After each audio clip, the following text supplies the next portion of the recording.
No one really tells you what life after 60 feels like. I used to think it would be all peace and quiet. Long mornings with tea, tending to the garden, spoiling the grandkids, and maybe watching a bit too much daytime television without guilt. Yes, some of that is true, but what they don't mention is the stillness. The kind of quiet that sometimes makes you wonder, is this it? Not sadness exactly, not illness, just a strange sort of emptiness, like the sky is cloudy, but the rain won't fall. I remember waking up one morning, staring at the ceiling, and thinking, surely there's more to this chapter than Sudoku and vitamins.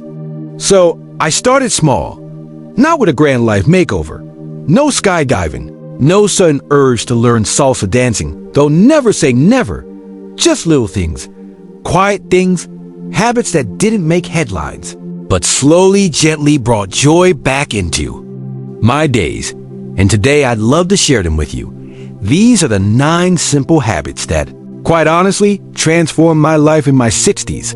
And if even one of them speaks to you, then this video was worth making.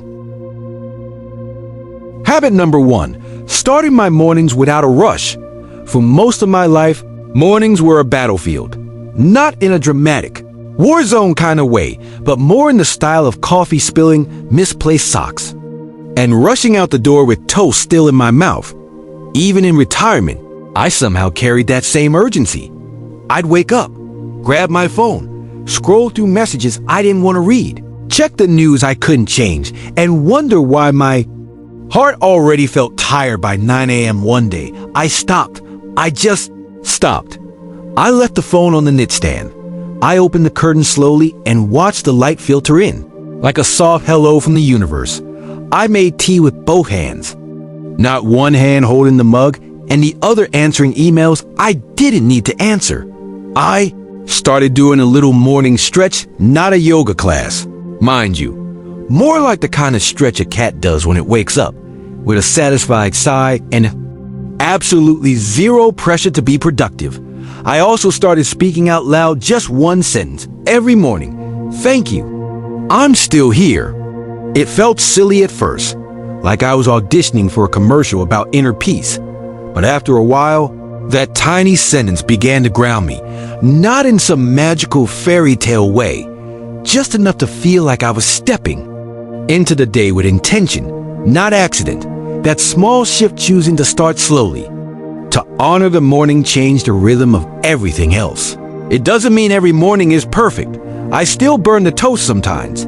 I still lose my glasses while wearing them. But now I laugh more. I rush less. And I begin each day with something close to grace.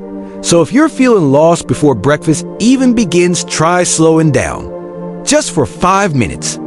No pressure, just presence. Because sometimes the most powerful way to begin again is simply to begin slowly. Habit number 2, talking to myself with kindness. Somewhere along the way, I realized I was saying things to myself I'd never say to a friend. You're getting slower. You forgot again? You look tired, and not the good kind of tired. And I wasn't joking. I was criticizing myself out of habit, like brushing my teeth, except it left me feeling worse, not cleaner. Then one morning, while struggling to open a jar of pickles, because why do they seal them like national secrets? I muttered, "Ooh, you're useless." And I paused. That voice, I'd heard it before, but it wasn't mine. Not really, it was a leftover echo from years of trying to be efficient, capable, pleasing. So I decided to fire my inner critic, gently, not with drama, just a kind retirement package and a wave goodbye. I replaced it with someone new, someone who speaks to me like a dear friend would, encouraging, a bit cheeky, unapologetically loving. Now, when I drop something, I say, well, that floor needed attention anyway. When I forget a name, I tell myself, darling, even clouds drift sometimes. And on days I feel invisible, I look in the mirror and whisper, I see you, and I'm glad you're still here. It's amazing how words shape the way we carry ourselves. A single kind sentence spoken quietly inside can soften the edges of a hard day. I'm not trying to be endlessly positive. I still have grumpy days. I still grumble when my knees sound like a percussion band. But I've learned that kindness, especially toward myself, isn't indulgent. It's necessary. So if you've spent years being tough on yourself, try being tender. Just once. You might be surprised how good it feels to be your own friend. If this video brought a smile to your face or warmed your heart, don't forget to tap the like button. Habit number 3, adding a tiny ritual to my afternoon. There was a time when my afternoons felt like leftovers. Not the warm, comforting kind of leftovers. No, more like the hours you just try to get through, waiting for dinner or worse, bedtime. I'd find myself wandering the house like a confused librarian, not tired enough for a nap, not energized enough to do anything meaningful, just floating. So I invented something small, a ritual, not grand, not holy, just mine, every day at around 3 p.m. I stop whatever I'm doing, laundry, reading, occasionally wondering what that noise from the fridge is, and I make myself a cup of tea, not just any tea, my special one, with a slice of lemon, a tiny biscuit, and this is important, a cup that feels lovely to hold. I sit by the window, no phone, no tasks, just tea, light, and a few deep breaths. Sometimes I write one sentence in a notebook. Sometimes I write nothing at all. This tiny pause in the middle of the day does something magical. It tells my brain, you are not a machine. You are allowed to rest, to be soft, to be still. And you know what? It changed everything. Suddenly the afternoon wasn't a blur anymore. It became something I could look forward to. A moment of presence. In the middle of ordinary time, I don't always feel poetic. Some days I just sip and stare and think about soup. But even that has value. Even that is sacred in its own small way. If your days feel like they're rushing past you, or worse, dragging you along, try adding a ritual. Not a schedule. Not a productivity hack. Just a moment that's yours. A cup of tea. A quiet seat. A breath that says, I'm still here. And that, sometimes, is more than enough. Habit number 4, saying no without guilt most of the time. For most of my life, no was a word I whispered, if I said it at all. I said yes to things I didn't want to do, out of politeness, out of habit, out of that tiny voice inside that. So, don't be selfish. Coffee with people who drain me, volunteering when my back hurt and my soul groaned, attending events that felt more like obligation than joy. And then one day, after declining an invitation to a noisy gathering, where I knew I'd feel invisible, I said out loud to myself, you don't need a reason to rest.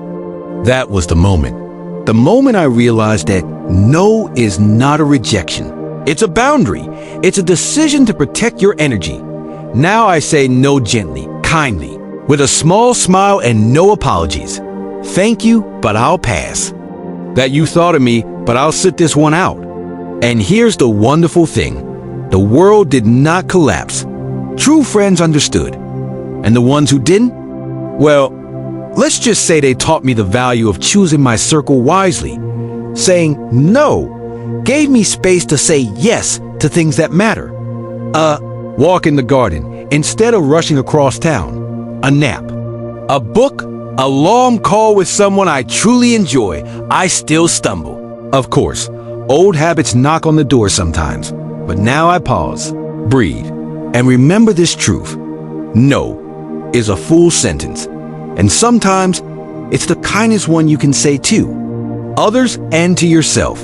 So if you've been feeling stretched thin, like butter over too much toast, maybe it's time to let a few nuzz in, not as walls, but as soft little fences, the kind that keep your peace safe inside.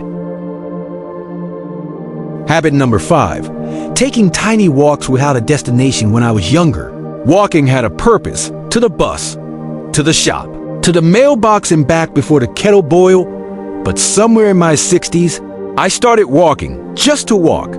No destination, no calorie count, no reason. really accept that it felt oddly lovely. It began on accident. I forgot what I went outside for, so I wandered. Then it became something sacred. A quiet stroll to nowhere, down the same street I've lived on for years. And yet somehow it looked new. I noticed things. A cat I'd never met, glaring at me like I owed it rent. A tiny crack in the pavement shaped like a heart. An elderly couple holding hands like teenagers at the park bench. These little walks became a kind of moving meditation. My feet knew what to do, and my thoughts just floated. Sometimes I walk in silence. Sometimes I hum old songs. And occasionally, I chat aloud to the trees because, frankly, they're better listeners than most people I know. These walks don't solve all my problems, but they give them space. They stretch out my worries, air them a bit, like laundry on a breezy afternoon. And some days, I return home with nothing more than a clearer mind and slightly sore knees. But that's enough. That's more than enough. So if you ever feel stuck mentally or emotionally, try walking without a plan. No destination, no step goals, just feet and curiosity. Because sometimes the best way forward is sideways with a biscuit in your pocket and no rush at all. Habit number 6, speaking kindly to myself, even when I mess up. For years, decades, really, I was my own worst critic. If I dropped a glass, oh, brilliant, well done. If I forgot an appointment, you're hopeless. If my trousers felt a bit tight, serves you right for that second helping. If anyone else had spoken to me the way I spoke to myself, I'd have politely told them to shove off. But somehow, when it was me, I believed every word. And then one morning, I heard myself mutter something nasty in the mirror, and I just stopped. I looked at that tired, wrinkled, slightly puffy face and thought, she's been through a lot. Maybe she deserves a little grace. That was the beginning of softness, of a friendship with myself. Now, when I mess up, which I do regularly, I try this instead. It's all right, love. You're doing your best. Or sometimes just a chuckle. And, well, that was a bit silly, wasn't it? And you know what? The world feels gentler when you're not attacking yourself all the time. I still hold myself accountable, but with kindness, not shame, not sarcasm, not that exhausting, endless inner scolding. We talk so often about self-care, don't we? Creams and teas and soft socks. But the real self-care, it starts with the way we speak to ourselves when no one's listening. So now I treat myself the way I'd treat a dear friend, with patience, with humor, and with love that doesn't depend on perfection. And every time I do, it feels like a tiny apology to the younger me and a small promise to the older one. From now on, darling, we're on the same side. Habit number 7, celebrating the ordinary, like it's a big deal. There was a time I thought joy had to be dramatic. Balloons, fireworks, milestones, something worth a Facebook post, at the very least. But now, I celebrate things no one else even notices. Getting out of bed without groaning, a personal triumph. Remembering why I walked into the kitchen, worth a slow clap. Finishing a book before misplacing it halfway through. Pure glory. The truth is, ordinary life is not so ordinary when you're paying attention. The sound of rain when you've got nowhere to go. A cup of tea that's the exact right temperature.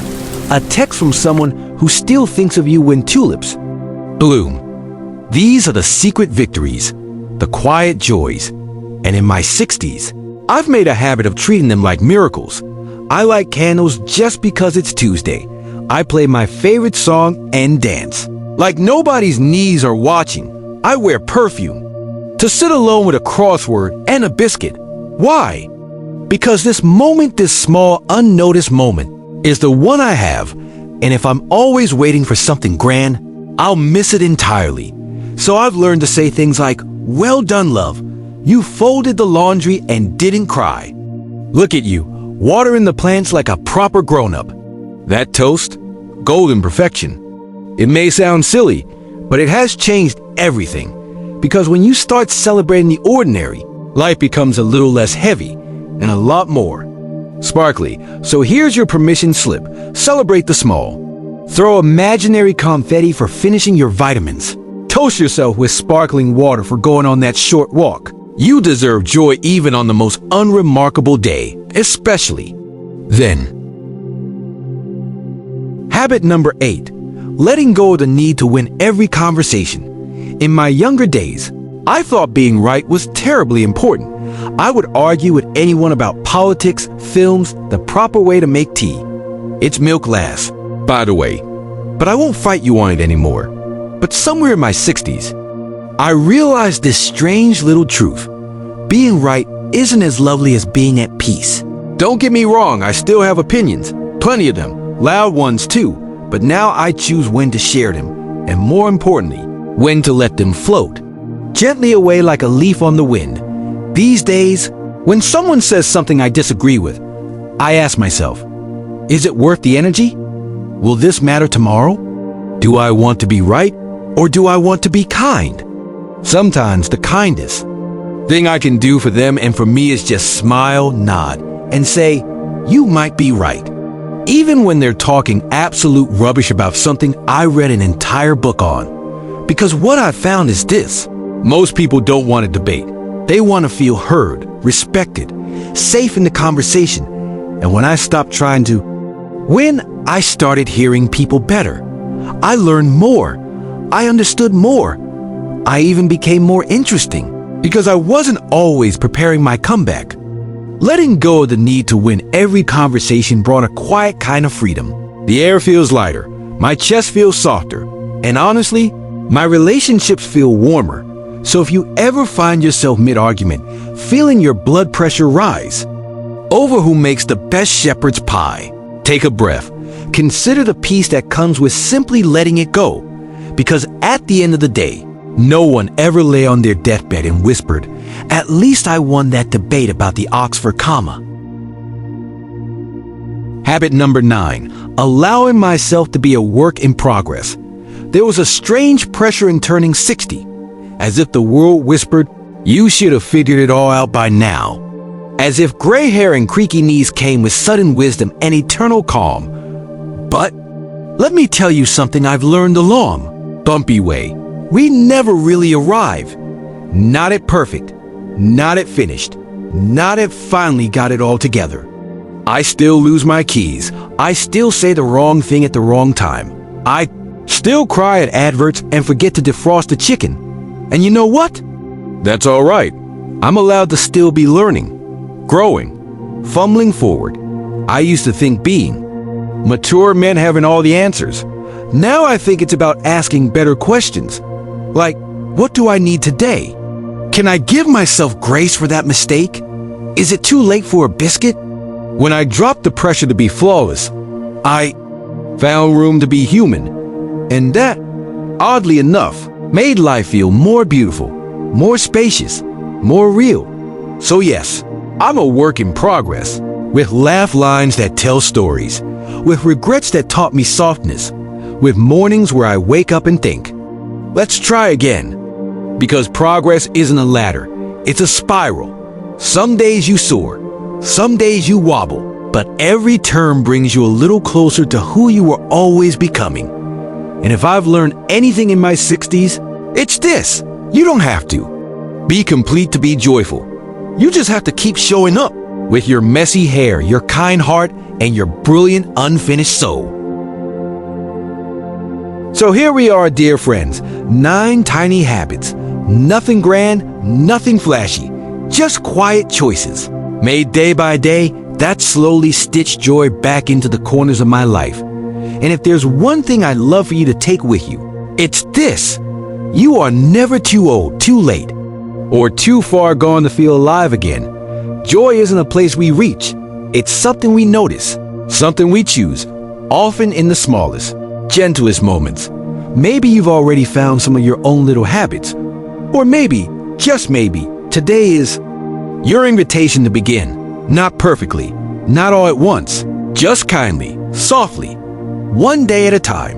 And if this video made you smile, think, or breathe a little easier, I'd be truly grateful if you'd hit that subscribe button. Give this video Like, leave a little comment, perhaps sharing a habit of your own, and share it with someone who might need a gentle reminder that they're not alone. Your presence here means more than you know. Thank you for walking with me through these reflections. Thank you for choosing to be part of something gentle in this noisy world. Until next time, be kind to yourself, celebrate the ordinary, and never stop being a beautiful work in progress.